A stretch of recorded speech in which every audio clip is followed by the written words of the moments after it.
श्रीमन नारायण नारायण हरि हरि। कार्तिक मास महात्म्य कथा अध्याय 4। नारद जी ने कहा, ऐसा कहकर भगवान विष्णु मछली का रूप धारण करके आकाश से जल में गिरे। उस समय विंध्याचल पर्वत पर तप कर रहे महर्षि कश्यप अपनी अंजलि में जल लेकर खड़े थे। भगवान उनकी अंजलि में जा गिरे। महर्षि कश्यप ने दया करके उसे अपने कमंडल में रख लिया। मछली के थोड़ा बड़ा होने पर महर्षि कश्यप ने उसे कुएं में डाल दिया। जब वह मछली कुएं में भी न समा सकी तो उन्होंने उसे तालाब में डाल दिया। जब वह तालाब में भी ना सकी तो उसे समुद्र में डाल दिया।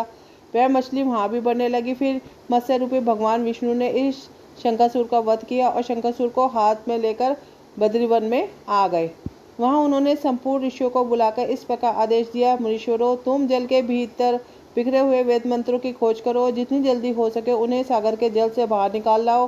तब तक मैं देवताओं के साथ प्रयाग में ठहरता हूँ।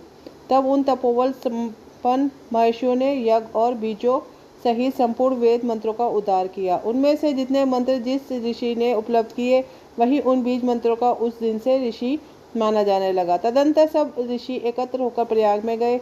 वहाँ उन्होंने ब्रह्मा जी सहित भगवान विष्णु को उपलब्ध हुए सभी वेद मंत्र समर्पित कर दिए।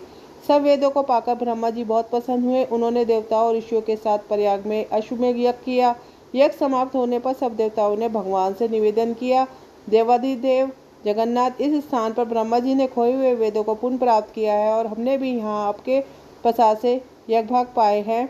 अतः यह स्थान पृथ्वी पर सबसे श्रेष्ठ पुण्य की वृद्धि करने वाला एवं भोग तथा मोक्ष प्रदान करने वाला हो।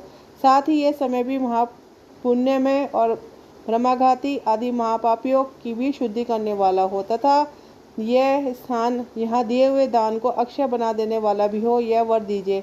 भगवान विष्णु बोले, देवताओं, तुमने जो कहा है वह मुझे स्वीकार है। तुम्हारी इच्छा पूर्ण हो। आज से यह स्थान ब्रह्मा क्षेत्र के नाम से प्रसिद्ध होगा। सूर्यवंश में उत्पन्न राजा भगीरथ यहाँ गंगा को ले आएंगे और वह यहाँ सूर्य कन्या यमुना से मिलेगी। ब्रह्मा जी और तुम सब देवता मेरे साथ यहाँ निवास करो। आज यह तीर्थराज के नाम से विख्यात होगा। तीर्थराज के दर्शन से तत्काल सब पाप नष्ट हो जाएंगे।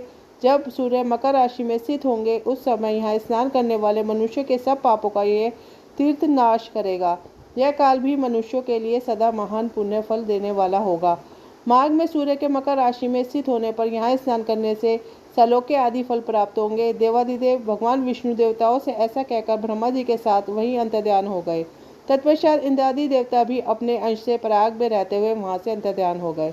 जो मनुष्य कार्तिक में तुलसी जी की जड़ के समीप श्री हरि का पूजन करता है वह इस श्लोक में संपूर्ण भोगों का उपभोग करके अंत में वैकुंठ धाम को जाता है। इसी के साथ ये चौथा अध्याय पूर्ण होता है। श्रीमन नारायण नारायण हरि हरि।